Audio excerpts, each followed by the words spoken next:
का मित्र भी है और शत्रु भी है। हमारा जो मन है वह सुखदायी भी है और दुखदायी भी है। सब व्यक्ति इस मन को वश में करना चाहते हैं, लेकिन प्राय असंभव कर ही नहीं पाते हैं, क्योंकि प्राय मन को समझ ही नहीं पाते हैं। और जब तक आप मन को नहीं समझ पाओगे तब तक मन को वश में नहीं कर पाओगे। शास्त्र साफ साफ बोलता है कि मन मित्र भी है और मन ही शत्रु है। मन को वश में करना है तो पहले मन को समझना पड़ेगा। मन जो है इसका कार्य क्या है? ये हमेशा आत्मा के साथ में रहता है और आत्मा परमात्मा के साथ में रहती है। आत्मा का विशेष हितैषी मन है। क्यों? क्योंकि मन रूपी इस नदी में हमेशा विचार बहते रहते हैं। जैसे गंगा है, गंगा में नित्य निरंतर जल बहता है, उसी प्रकार इस मन रूपी नदी में विचार बहते हैं। इसमें अच्छे विचार, बुरे विचार, सर्व प्रकार के विचार इस नदी के अंदर बहते रहते हैं। लेकिन इन कलयुग के दोषों से प्राय मन दूषित हो चुका है। करोड़ों करोड़ों जन्मों से पाप करते आ रहे हैं और इन पापों के कारण हमारा मन दूषित हो गया है।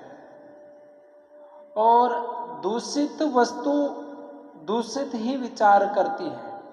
जैसे नदी दूषित हो जाए तो पूरा जल दूषित हो जाता है, वो किसी कार्य में काम नहीं आता। उसी प्रकार से मन दूषित हो जाए तो इस आत्मा को भगवान से बिछुड़ा कर नरक में ले जाके छोड़ देता है। हमेशा पाप करवाता है, पाप वृत्ति बनी रहती है। ना करने वाले कार्य भी कर बैठते हैं और फिर बुद्धि से विचार करते रहे तो मुझे नहीं करना चाहिए था ये, लेकिन मैं कर बैठा हूँ। तो मन का ऐसा कार्य है, मन कभी कभी हमको स्वर्ग लोक में उठाता है, कभी कभी नरक में ले जाके ढेल देता है। क्योंकि मन हमारा मित्र भी है, मन हमारा शत्रु भी है। मन रूपी इस विचारवान नदी के अंदर अच्छे विचार और बुरे विचार दोनों आते हैं, सही और गलत दोनों होता है। और इसके ऊपर डिसीजन लेती है बुद्धि। लेकिन इस बुद्धि के ऊपर भी मन राजा बनकर बैठा हुआ है। जब मंत्री के समान है और बुद्धि हमारे राजा के समान है।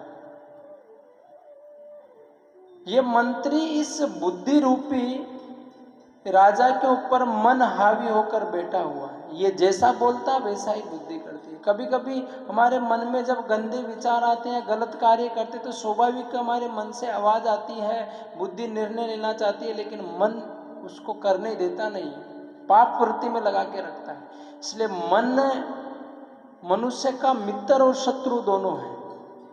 सब व्यक्ति मन के अंदर कुछ ना कुछ अच्छे बुरे गंदे भले सब विचार बहते हैं, आते हैं। सब इनसे मुक्त होना चाहते हैं। सब यही चाहते हैं कि मैं अच्छा बनूं, स्टूडेंट अच्छा बनना चाहते हैं। इसके अलावा जो भी जगत में मनुष्य हैं सब अच्छा ही करना चाहते हैं, कुछ ना कुछ अच्छा कार्य हो, एटलीस्ट गलत तो नहीं हो। इस प्रकार से सब विचार करते हैं, मन को वश में करना चाहते हैं, लेकिन वश में नहीं कर पाते हैं। क्यों? क्योंकि मन को नहीं समझ पाते। मन को कौन शासन कर सकता है, किस प्रकार से शासन किया जा सकता है, मन को किस प्रकार शत्रु से मित्र बनाया जाता है, इसको हम समझ ही नहीं पाते हैं। चैतन्य महाप्रभु उदाहरण देते हैं बंगाल का कि मन कभी कभी स्वर्ग लोक में ले जाकर डालता है, कभी कभी नरक में ले जाकर पटक देता है। मन मित्र कभी कभी शत्रु दोनों कार्य करता है। कभी स्वर्ग उठाए, कभी नरक डुबाए। मन का ऐसा है। मन बड़ा हमारा हितैषी है और हितैषी के साथ साथ में अगर दूषित हुआ मन है तो सीधा हमारा इसके ठीक विपरीत है, अधोगति की ओर लेकर जाता है। इसलिए हमेशा अपने मन को वश में करने का प्रयास करना चाहिए। लोग अनेकों साधन करते हैं, उसके द्वारा मन को वश में करते हैं और इससे किया जा सकता है। जैसे कोई सुबह सुबह ध्यान लगाता है तो मन को वश में करने का प्रयास करता है, इससे होगा, लेकिन जितनी फास्ट गति से होना चाहिए उतना नहीं होगा। कुछ लोग सिद्धि, योग इत्यादि अनेकों कार्य के माध्यम से इस मन को वश में करना चाहते हैं, लेकिन मन वश में नहीं होगा, क्योंकि मन इतना दूषित हो चुका है। इसलिए इस मन को वश में करने के लिए ध्यान, धारणा, समाधि या और अन्य कार्य से मन जल्दी वश में नहीं होगा।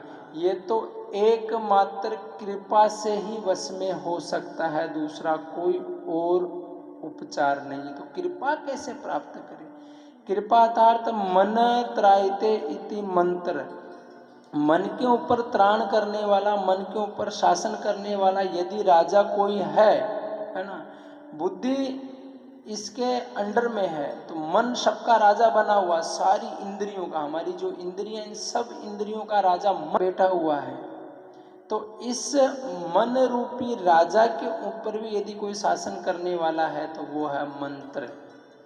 वास्तव में मंत्र में इस प्रकार की शक्ति सामर्थ्य होता है कि मंत्र से ही इस मन को वश में किया जा सकता है, क्योंकि मंत्र में भगवान ने अपनी सर्व शक्तियाँ अर्पित कर दी, इसलिए हमेशा मंत्र का जाप करना चाहिए।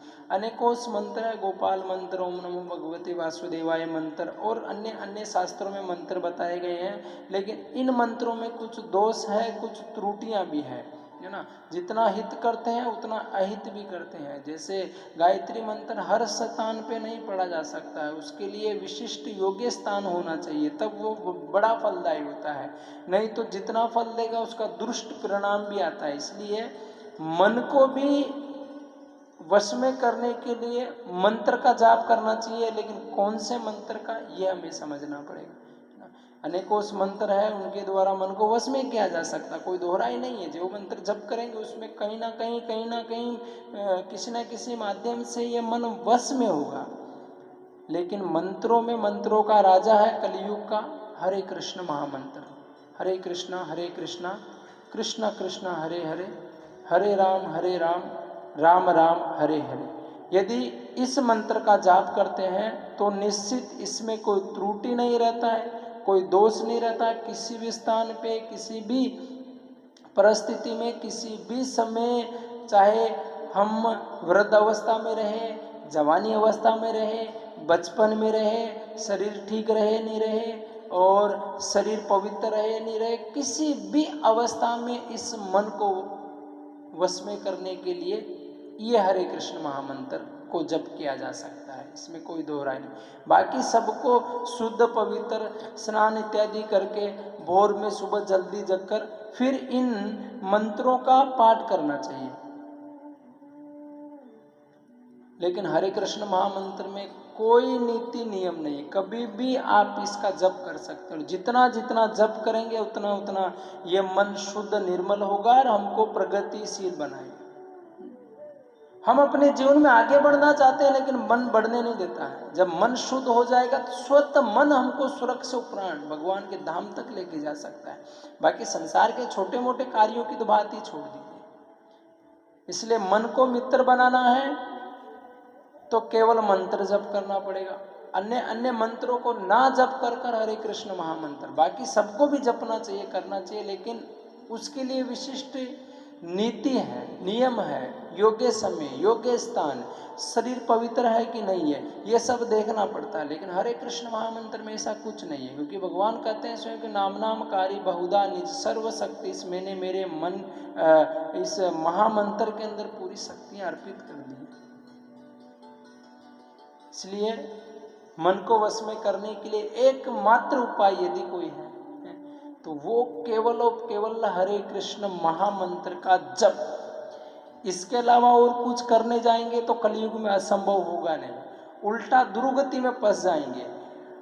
क्योंकि हमारी ऐसी शक्ति सामर्थ्यता नहीं है। इसलिए मन को एकमात्र मंत्र के द्वारा वश में किया जा सकता, अपना मित्र बनाया जा सकता है। और मन मित्र बन गया तो प्रगतिशील बना देगा, ना होने वाला कार्य भी हमसे करवाएगा, अच्छा अच्छा कार्य करवाएगा, बुरे विचार नहीं आएंगे। इसलिए मन को मित्र बनाओ। मंत्र के माध्यम से हमेशा हरे कृष्ण महामंत्र को जप करना चाहिए, जहाँ स्थान मिले वहाँ करना चाहिए, जैसी परिस्थिति हो वैसे में करना चाहिए। चाहे शरीर रोगी हो, निरोगी हो, बूढ़ा हो, बच्चा हो, किसी भी परिस्थिति में इसको जप करना चाहिए। सहज है, साधारण है, चाहे आप सोकर उठे हो या और कोई क्रियाएं करके आए हो, निश्चित इसको जप कर सकते हो। कोई इसके अंदर नियम नहीं, सारी शक्तियां और अर्पित है।